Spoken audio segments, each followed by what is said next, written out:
nobody really wants to be around you. Fear of contracting the virus is hard. Coronavirus survivor. I couldn't help but feel this overwhelming sense of responsibility. Stigmatization, confusion, emotional confusion. Unfortunately, we have situations because of the stigma and the hype associated with the virus I would like you to explain what you mean by harassment. that people are reluctant to disclose their status. It may happen to you. I wanted to understand the journey, those moments when one finds out.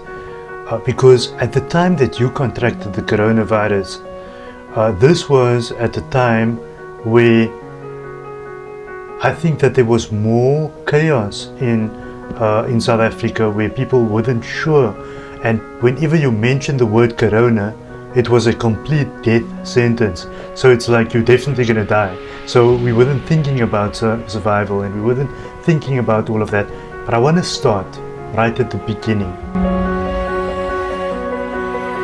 What had happened is, you're quite right. Obviously, at that point in time, South Africa was just mobilizing, in terms of closing our schools early and the like. And I had started to feel ill on the 20th of March, which was a Friday. And it was a late Friday afternoon. And I had these mild flu-like symptoms. So I just had some body ache and I had a terrible headache. And I thought to myself, well, let's see how I feel the next day. And my children were still with me at the time. And when my symptoms hadn't abated by the Saturday morning, I contacted my sister, who was a medical doctor. And, I trust her implicitly to guide me. And she said to me, the fact that you've been in contact with so many high-risk individuals, most notably our mom. My mom is 73 years old, and I'd seen her the Monday of that week. And of course, there's my children, there's my ex-spouse, who's a cardiac patient. And she said to me, it's rather best to have yourself tested immediately. So don't waste any time. And that was the only inkling I had that I could potentially have the virus, keeping in mind that at that time, community transmission was, I think, just rearing its head. So it was basically unheard of. And I hadn't recently traveled. I hadn't been in contact with a confirmed COVID-19 patient, nor had I been in contact with someone who recently traveled.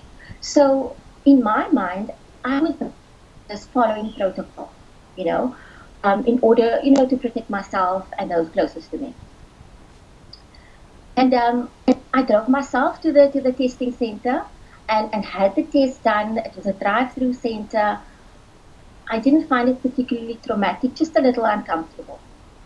And can I just hold you for a second? I want to just hold you for a second. Yeah. Because I don't want us to go too far down and then we don't talk about what symptoms were you experiencing. Okay. So at that point, only body ache. I had a headache, and later on, I think on the third day, I discovered I had a lack of taste and a lack of smell, which was very weird because I had no nasal congestion.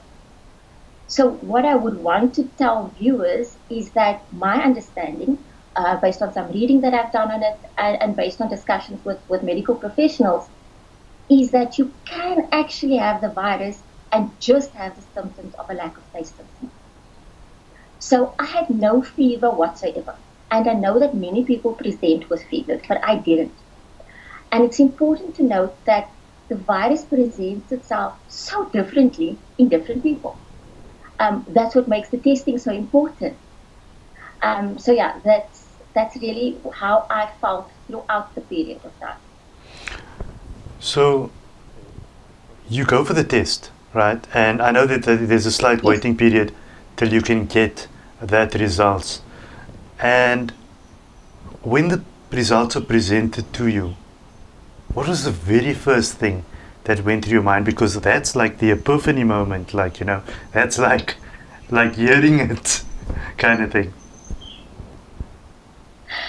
So Faisal, it's actually quite interesting that you asked me this. First of all, the turnaround time was very short. I got the news of my diagnosis at 5 o'clock the Sunday morning, How did you get it? and I basically went for my test. Excuse me? How did you get it? Well, the lab contacted my sister because I'd nominated her as my doctor, and they contacted her directly, and she contacted me.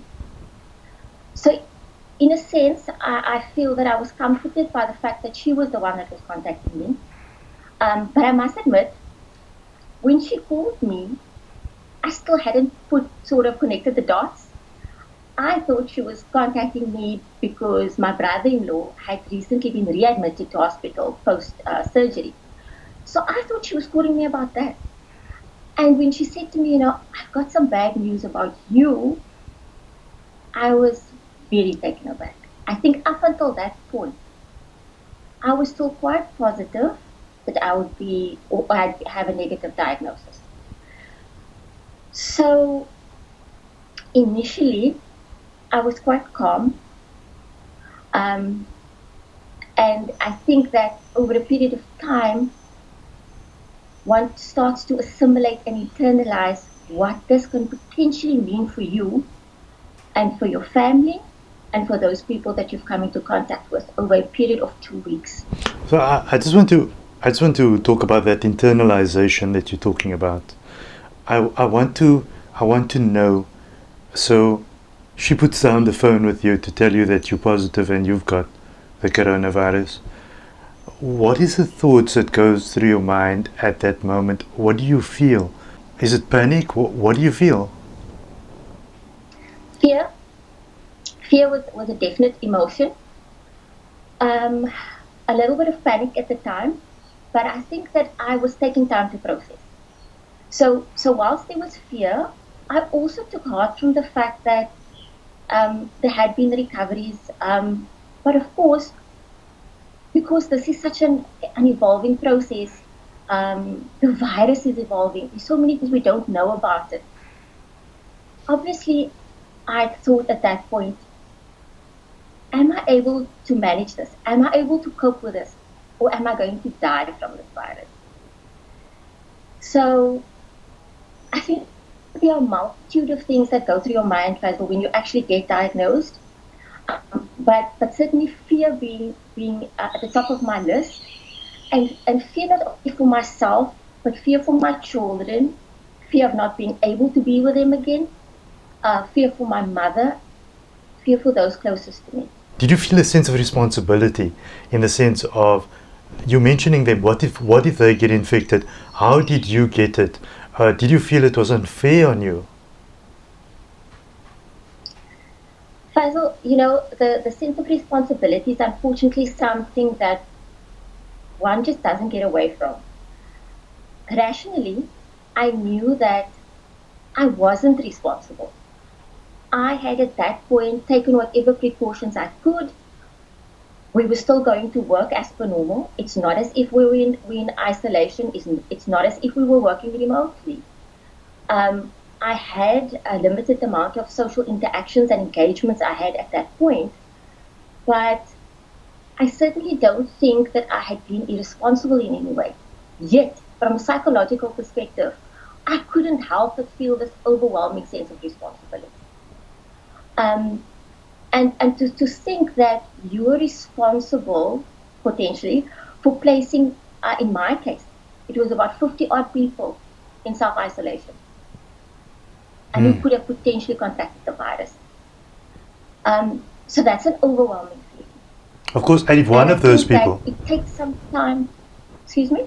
if one of those people, of those 50 people that you refer to, if one of them seems to make their way to another patient and that patient potentially dies of the virus, I can only imagine, although not in your control at all, you would feel a sense of severe responsibility of what could be the aftermath to come. Exactly. And I think it's important for a patient, a COVID-19 patient, and those close to them, to actually deal with these issues. And this is one of the things that I want our viewers, I want the community to take cognizance of, because it has far-reaching consequences. It has far-reaching implications from a psychological and mental and emotional perspective. You could potentially be responsible for the death of someone else.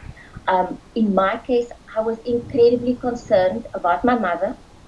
I was concerned about my brother-in-law, whom I actually had gone to visit in hospital. Um, my ex-spouse, my living helper, was also a high-risk individual. My colleagues, and that was a lot to process at the time and a lot to deal with. Of course. And then obviously there comes the practical changes. So you're dealing with lots of emotions. We understand there's a panic around all these things that's going in your head. Could you infect somebody? Could somebody die down the line because of you? How did you get it? What's my own future? These are just some of the extractions that I'm taking from you. So it obviously becomes a mental pandemic, as I'm calling it. There's all of this going on in the head and all of that. And then you've also got to deal with the biological aspects, because you're going to have to try to beat all of that. So for you to beat the biological aspects, you've got to try and keep your psychology in order, because once your psychology is not doing too well, then that's going to have an impact on the biology of all of this and the prognosis to come. And then to deal with all of that, you've now got to look at the physical changes, because the time that you contracted the virus, the lockdown wasn't in place.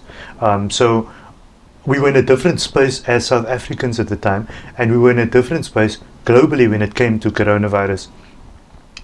The changes that happen immediately around you.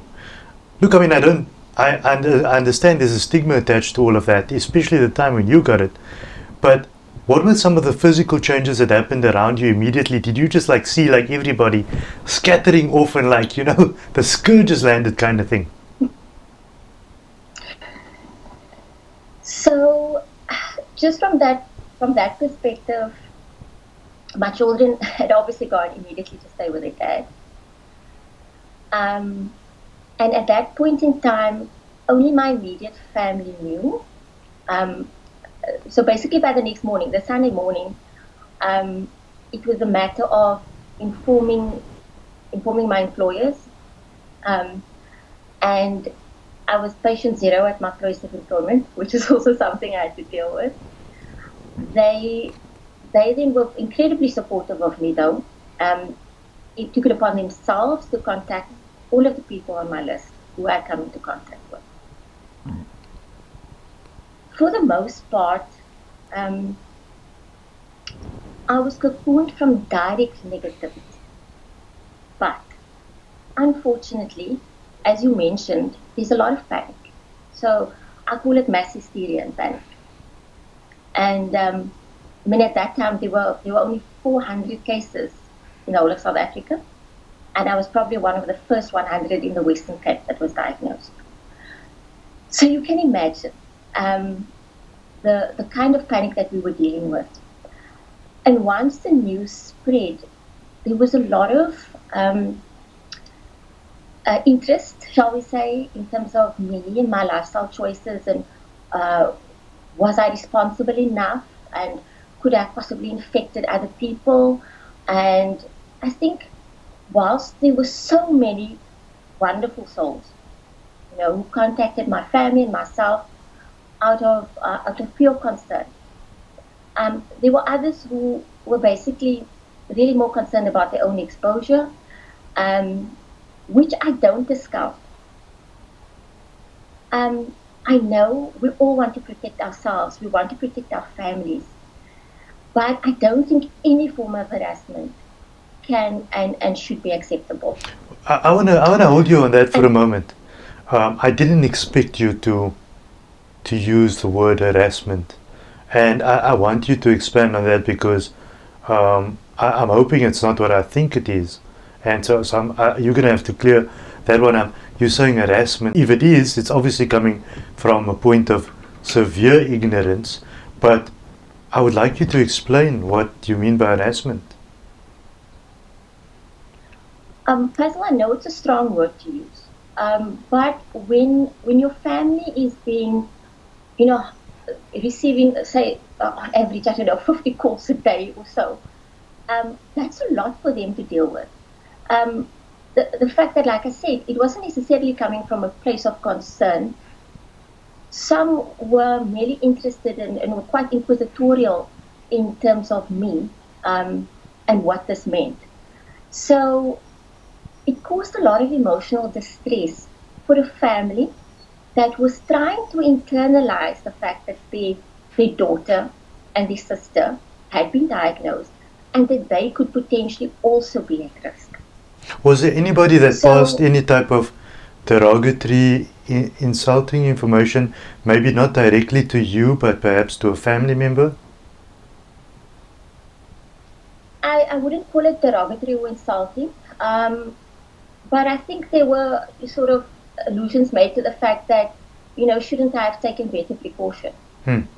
Which I So it thought was was a bit of unwarranted. a blame game, you're And responsible for what happened to you, kind of thing. Hmm.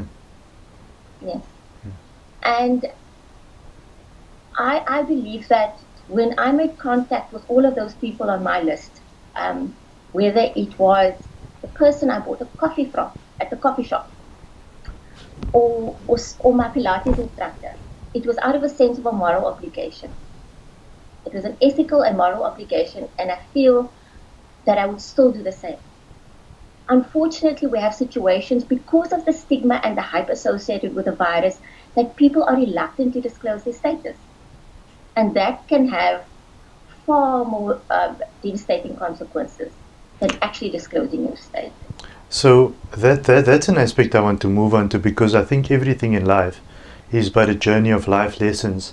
And the life lessons experienced by one individual might be profound life changing and life lessons for other people.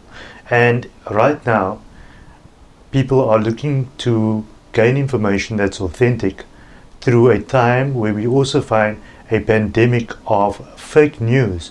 So lots of fake news is flying around, theories, conspiracies, and whatever that might be. But when we talk to somebody that specifically been there, done that, that adds a level of authenticity to our understanding of what might be occurring.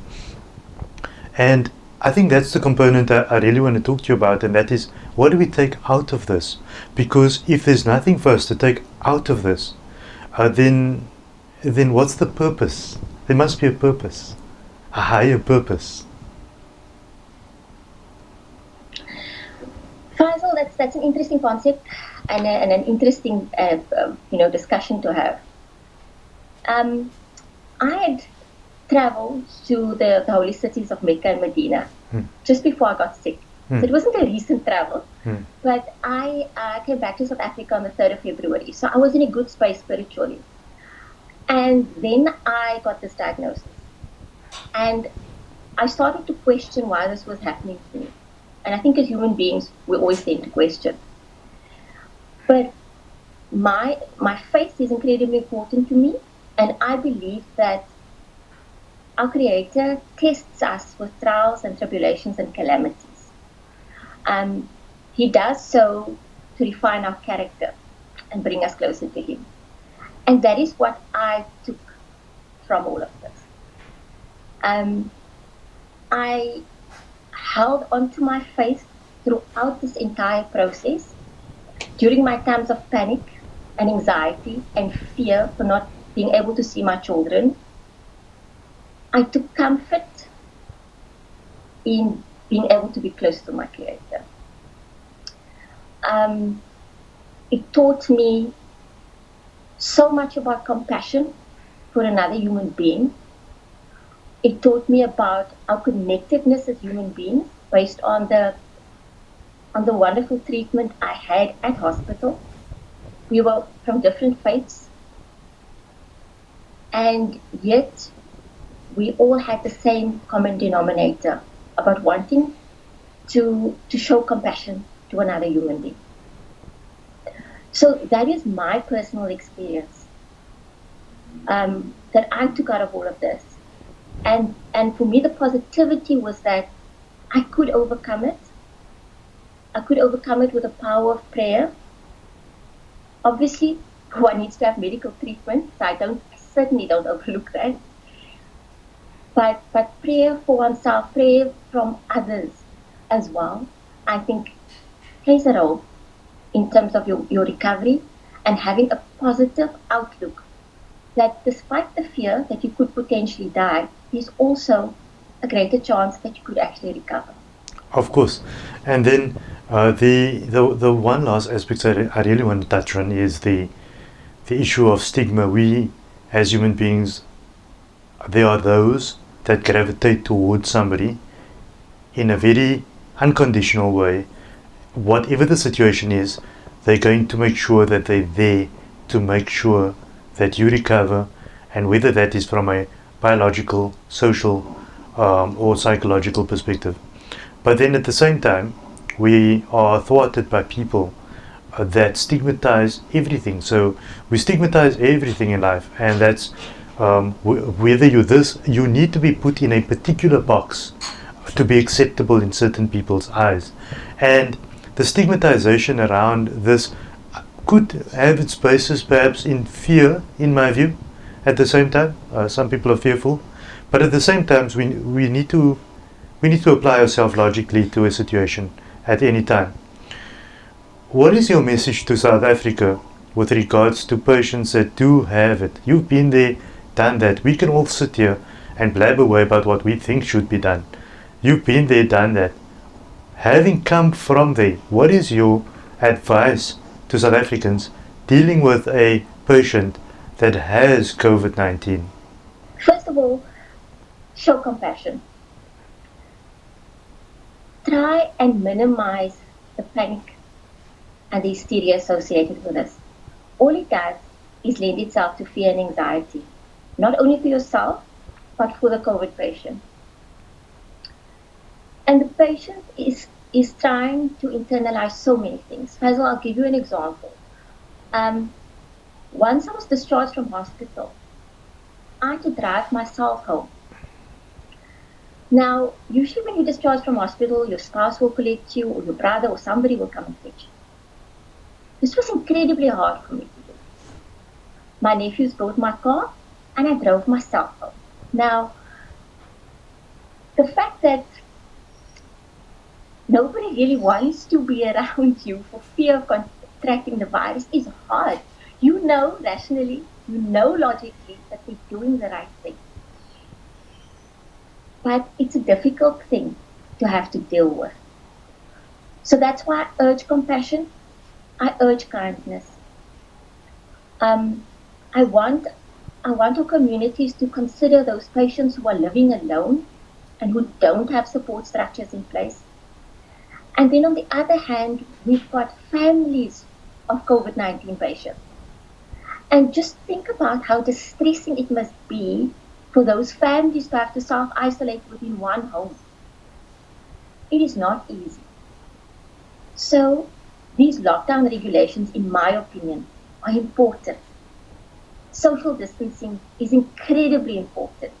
Despite the relative ease of the lockdown regulations at the moment, we still need to take the precautions that we always have. Wash your hands, wear a mask. If you're an essential services worker, take a shower. So from that perspective, we continue as we have. And take whatever other precautions you feel you need to. But the journey for the patient, it differs from one to the next. My case was deemed severe simply because I had been hospitalized. But of course, there are others that are placed on ventilators, those that are on ICU. Keep in mind that we can't receive any visitors. You're alone with your own panic-stricken thoughts. And whilst technology is wonderful and you can do video calling, it doesn't replace having the feel of someone's hand in your own and having your family fuss over you. Now that you've touched on that, you said that you wanted to be able to hold your children again. And I know that when we spoke to our audience about that, saying we've got a corona patient survivor coming onto the show, and that particular line had struck a chord with many people. I don't think that we realize what the magnitude of what you had said there. I want to hold my children one more time. I just want you to reflect for a moment on the time that you couldn't. What went through your mind, and what's the message to give us, rather, from that moment? Faisal, it was especially hard for me in hospital, when I didn't know what was going to happen, and when I didn't know the trajectory of the virus for me biologically. And I was scared. I was scared of not seeing their smiles again. Of, but so importantly, I was so scared I wouldn't be able to touch them again. So what would you do? Would you just be alone in your room, isolated with Yes. treatment? Would you just cry, or would you? What would you do? I think it was an emotional time for me, especially in hospital, being isolated as I was. But I still, I took comfort from the fact that I could see them via video calling. But the fact that they were so brave, they were such brave troopers. My daughter would contact me every morning to find out if I was okay, and she's 10. And that gave me the positivity to be able to deal with whatever was going to come my way. Just the fact that I had these two little souls waiting for me. If there was one thing, one line, one piece of advice that you can give our audience, what is the one thing that you take away from this, that you're going to take throughout your life, that has redefined your life the way going forward?